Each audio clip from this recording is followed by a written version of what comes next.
हम प्रभु परमेश्वर को धन्यवाद देंगे आज की सुबह के लिए। अक्टूबर 5 तारीख प्रभु ने हमारे जीवन में दी है ताकि हम परमेश्वर की महिमा करते चले जाएं।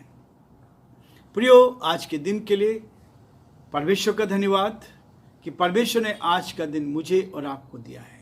इस नई सुबह के लिए धन्यवाद, इस नए दिन के लिए धन्यवाद, इस नए भोर के लिए धन्यवाद कि परमेश्वर मुझे और आपको इस लायक बनाया है कि आज का ये दिन फिर से हम देख पाएं। परमेश्वर का धन्यवाद करें।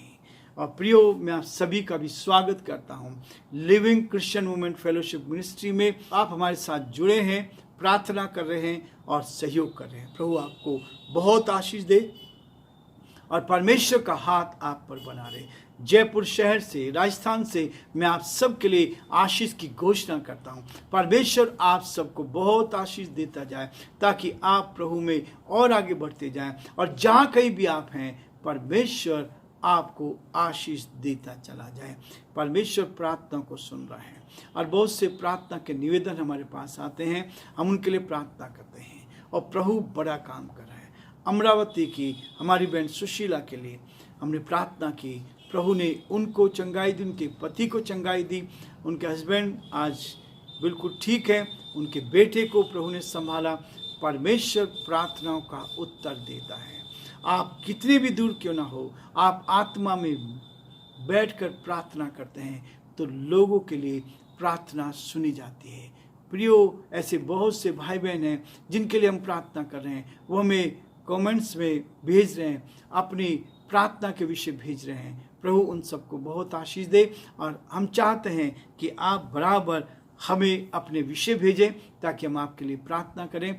इस चैनल पर भी प्रार्थना करेंगे और हमारी चर्च में भी हम आपके लिए प्रार्थना करते जाएंगे। प्रभु आप सबको आशीष दे। मेरा विश्वास है कि आपको हमारी मैगजीन मिल गई होगी। हमने यहाँ से सभी भाई बहनों को पत्रिका भेज दी है इस महीने की। प्रभु आप सबको आशीष देगा ताकि आप इसके द्वारा भी आशीष को प्राप्त करें। जिन भाई बहनों ने इसका अभी तक सहयोग राशि नहीं भेजी है तो मैं आपसे अनुरोध करता हूं कि आप अपनी सालाना सहयोग राशि भेज सकते हैं ताकि प्रभु की सेवा आगे बढ़ती जाए और हम और अधिक परमेश्वर की महिमा करें। साल का 500 रुपये है, पूरे वर्ष भर हम इसको आपको भेजते रहेंगे ताकि प्रभु आपको आशीष दे। मैं सारे भाई बहनों को प्रोत्साहित करना चाहता। यदि आपके पास पत्रिका नहीं आ रही है और आप चाहते हैं तो हम आपको भेज देंगे। आप अपना एड्रेस हमें व्हाट्सएप पर भेज दें। हम हर तीसरे महीने में आपके पास इस मैगजीन को, जिसका नाम अद्भुत अनुभव है, आपको भेजते रहेंगे। प्रभु आपको आशीष दे और प्रभु का हाथ आप पर बना रहे। आज हम पहला कुरिन्थियों का 13वें अध्याय को आरंभ करेंगे। कल हमने उसको समाप्त किया है। आज हम इस 13वें अध्याय पर, जो बहुत ही सुंदर अध्याय है, जीवन को बदलता है, हमारे अंदर प्रेम को लेकर आता है ताकि परमेश्वर के वचन को लेकर हम आगे बढ़ें। हम पहले पद से मैं आपके सामने पढ़ूंगा। प्रेम सबसे उत्तम मार्ग है। संसार में प्रेम सबसे उत्तम मार्ग है और प्रभु यीशु मसीह ने इस संदेश को देकर हमें प्रोत्साहित किया है कि हम भी प्रभु यीशु मसीह के समान इस प्रेम को अपने बीच में प्रकट करते चले जाएं। और यहाँ कहा गया, यदि मैं मनुष्यों और स्वर्गदूतों की बोलियां बोलूं और प्रेम न रखूं तो मैं ठनठनाता पीतल और झंझनाती झांझ हूं।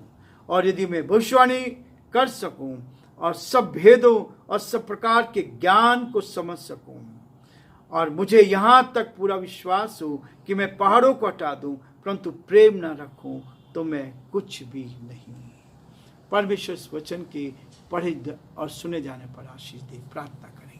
धन्यवाद और स्तुति के योग्य हमारे सामर्थ्य परमेश्वर, हमारा हृदय आपके प्रति धन्यवाद से भरा है प्रभु कि आपने हमें इस पृथ्वी पर जीवित रखा, सुरक्षित रखा, अपनी उपस्थिति का एहसास दिया, इसके लिए धन्यवाद। यीशु के नाम से हम प्रार्थना करते हैं, आपके अनुग्रह की दृष्टि बनी रहे, आपका हाथ हम सब पर बना रहे, हम आपके नाम में आगे बढ़ते जाएं। हमारे सारे श्रोताओं के लिए, सारे भाई बहनों के लिए हम प्रार्थना करते हैं, हर एक को उत्तम आशीष से भरपूर का आपका हाथ हर एक के साथ बना रहे, के परिवारों पर आशीष दे, बच्चों पर आशीष दे, ये आगे बढ़ते जाएं, हर जो बीमार हैं, परेशान हैं, कठिनाई में हैं, हम यीशु के नाम से प्रार्थना करते हैं। चंगाई देने वाले परमेश्वर, हम आपसे प्रार्थना करते हैं, अपनी महिमा को प्रकट होने दें।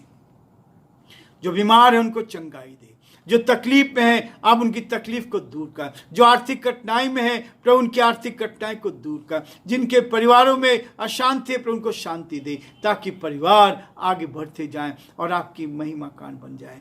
बड़े आदर के साथ, दीनता के साथ, नम्रता के साथ पिता परमेश्वर हम अपने आप को आपके हाथ में सौंपते हैं और यही प्रार्थना करते हैं प्रभु आपकी दया और दृष्टि हर कदम पर साथ बनी रहे और जो आपकी योजना है वो सब कुछ को पूरा होता देख सकें। बड़े आदर के साथ, दीनता के साथ, नम्रता के साथ पिता परमेश्वर हम अपने आप को आपके हाथ में सौंपते हैं और इस प्रार्थना के लिए, इस डिवोशन के लिए प्रार्थना करते हैं प्रभु आप हर एक को आशीष दें।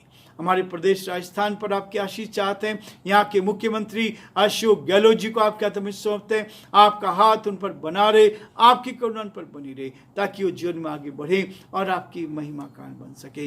ये प्रभु आपने अपने वचन में हमें अधिकार दिया है कि अपने अधिकारियों के लिए हम प्रार्थना करें। प्यारे परमेश्वर, हम प्रार्थना विनती करते हैं हमारे देश के लिए, देश के प्रधानमंत्री के लिए, राष्ट्रपति के लिए, आप उनको भी आशीष दें। आपका हाथ उनके साथ भी बना रहे। हम सारी महिमा, आदर, गौरव प्रभु जी आपको देते हुए हम सभी को पिता परमेश्वर आपके हाथों में सौंपते हुए इस विनती को अपने प्रभु, अपने उद्धारकर्ता यीशु मसीह के नाम से मांगते हैं, आमीन।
चाहता है रात अंधेरी आती है, तौबा कर दरवाजा होगा बंद, कुछ ना होगा फिर पछताने से, तौबा कर दरवाजा होगा बंद, कुछ ना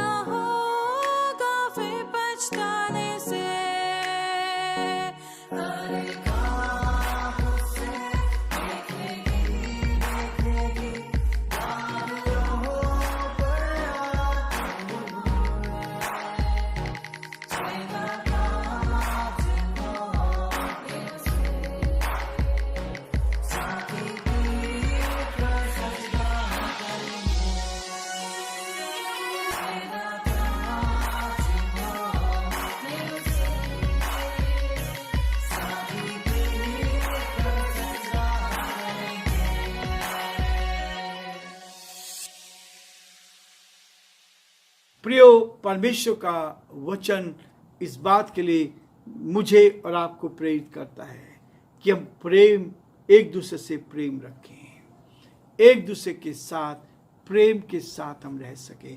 पहला यूहन्ना उसका 5 अध्याय 14 पद में लिखा, हमें उसके सामने जो हियाव होता है वह यह है, यदि हम उसकी इच्छा के अनुसार कुछ मांगते हैं तो वह हमारी सुनता है, वह हमारी सुनता है।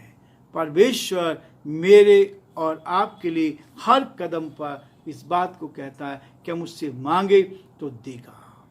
मत्ती उसका 7 अध्याय उसके 8 पद में लिखा है, क्योंकि जो कोई मांगता है उसे मिलता है, और जो ढूंढता है वह पाता है, और जो खटखटाता है उसके लिए खोला जाएगा। प्रियो, ये है वो संदेश, ये बाइबल का संदेश है। वो कहता है क्योंकि जो मांगता है उसे मिलता है। जिस मन से हम मांगते हैं, केवल मांगना बहुत अच्छी बात है। एक बेटा अपने बाप से मांगता है तो पिता उसको देता है। यदि आप सच्चे मन से मांगते हैं, परमेश्वर आपसे प्यार करता है। जो कोई मांगता है उसे मिलता है। मत्ती रचित समाचार उसका 7 अध्याय उसके 8 पद में इस बात को कहता है, और जो ढूंढता है वह पाता है, और जो खटखटाता है उसके लिए खोला जाएगा। परमेश्वर आज हमारे लिए कहता है कि देख, मैं तेरे दिल के ऊपर खड़ा हुआ खटखटाता हूं। यदि कोई मेरा शब्द सुनकर द्वार खोलेगा तो मैं उसके साथ आकर भोजन करूंगा और वो मेरे साथ करेगा। परमेश्वर आपकी प्रार्थनाओं को सुनना चाहता है, दुआओं को सुनना चाहता है। सच्चे मन के साथ जब आप प्रार्थना करेंगे तो परमेश्वर आपकी प्रार्थनाओं को सुनकर आपको उत्तर देगा। मांगो तो मिलेगा, ढूंढो तो तुम पाओगे, खटखटाओ तो तुम्हारे लिए खोला जाएगा। प्रेम के बारे में 1 कुरिन्थियों उसका 13वां अध्याय। प्रेम सबसे उत्तम मार्ग है। परमेश्वर से प्रेम करे तो वो सब कुछ आपको देगा। मांगो तो दिया जाएगा, ढूंढो तो पाओगे, खटखटाओ तो तुम्हारे लिए खोला जाएगा। इसलिए प्रियो, जब आप खटखटाते हैं तो खोलने के लिए तैयार हैं। पर कहता है प्रेम मेरे अंदर होना चाहिए। हम अपने पड़ोसी से प्रेम करें, हम अपने आसपास के लोगों से प्रेम करें, अपने भाई बहनों से प्रेम करें, एक दूसरे को उठाते चलें।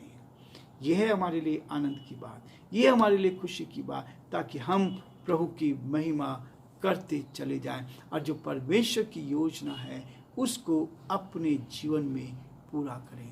प्रियो, प्रभु चाहता है कि हम आगे बढ़ते जाएं और परमेश्वर की महिमा करते हैं। कहता है 1 कुरिन्थियों उसका 13वां अध्याय पहले पद में कहता है, यदि मैं मनुष्य और स्वर्गदूतों की बोलियां बोलूं और प्रेम न रखूं तो मैं ठनठनाता पीतल और झनझनाती झांझ हूं। प्रियो, ये 13वां अध्याय प्रेम का संदेश देता है। यदि मैं मनुष्यों और स्वर्गदूतों की बोलियां बोलूं, हम बहुत ऊंचाई पर पहुंच जाते हैं, हम बहुत सारे संदेश दे सकते हैं, हम बहुत सारी बातों को दूसरों को सिखा सकते हैं, लेकिन जीवन में कुछ नहीं रखते हैं। यदि मैं मनुष्य और स्वर्गदूतों की बोलियां बोलूं और प्रेम ना रखूं तो मैं ठनठनाता पीतल और झनझनाती झांझ हूं। प्रेम मेरे जीवन में होना चाहिए। जब प्रेम होगा, जब आप एक दूसरे से प्रेम करेंगे, बाइबल में से प्रेम शब्द को हटा दिया जाए तो कुछ नहीं बनता। यदि आप अपने भाई से प्रेम नहीं कर पाते, अपने लोगों से, प्रभु के सेवकों से प्रेम नहीं कर सकते, तो आप अपने आप में कुछ नहीं है। कितना भी आप संदेश देते रहें, कितना भी आप लोगों को बताते जाएं, परमेश्वर चाहता है कि आपके अंदर वो प्रेम पाया जाए। इसलिए कहता है, तुम में से ऐसा कौन मनुष्य है जो अपने उसका पुत्र उससे रोटी मांगे तो वह पत्थर दे, या मछली मांगे तो सांप दे। सो जब तुम बुरे होकर अपने बच्चों को अच्छी वस्तु देना जानते हैं तो तुम्हारा स्वर्गीय पिता अपने मांगने वालों को अच्छी वस्तुएं क्यों ना देगा। प्रियो, परमेश्वर आपको भरपूर करना चाहता है। परमेश्वर आपको प्रेम से भरना चाहता है। परमेश्वर चाहता है कि आप उसकी महिमा करते जाएं और प्रभु की आज्ञा का पालन करते जाएं। प्रभु आप सबको बहुत आशीष दे। आज हम ये रुकेंगे, कल फिर से आगे बढ़ेंगे ताकि प्रभु की महिमा करते चले जाएं।